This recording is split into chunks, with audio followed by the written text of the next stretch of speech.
เฮ็ดเจียวบองว่ายากแล้วการเอาใจลูกค้าให้กลับมาซื้อซ้ำยิ่งยากกว่าสบายดีทุกคนคลิปนี้จะพามาเบิ่งขั้นตอนเฮ็ดเจียวบอง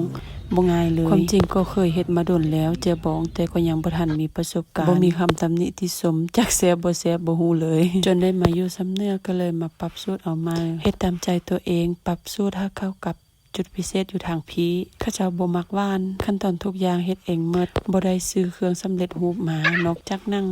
คิดสูตรผสมทุกอย่างคิดว่าจะแซ่บแต่บางเทื่อผลออกมาบางทีก็ได้ดังใจและบ่ได้ดังใจก็เป็นเรื่องธรรมดาอยู่แล้ว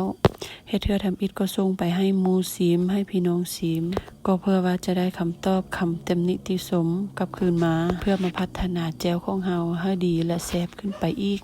ตัดมาตอนนี้ได้คำตอบแล้วว่า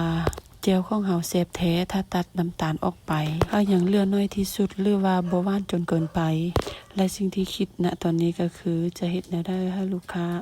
ที่เคยซื้อไปแล้วให้กลับมาซื้อซ้ำอีกท่านี้ก็ขอขอบใจนำลูกค้าทุกๆคนที่มักแจ่วบองนั่งควายของควายและก็ซื้อสวยตั้งแต่อยู่บ้านจนตอนนี้มาอยู่สำเนือเฮ็ดส่งไปขายก็ยังได้ขายดีคือเก่าและก็ขอบใจทั้งลูกค้ามาและลูกค้าเก่าที่ช่วยซัพพอร์ตแจ่วบองของเราตลอดมาขอบใจหลายๆถ้าสนใจสั่งได้เด้อมีพร้อมส่งตามแขวงฝากคนส่งให้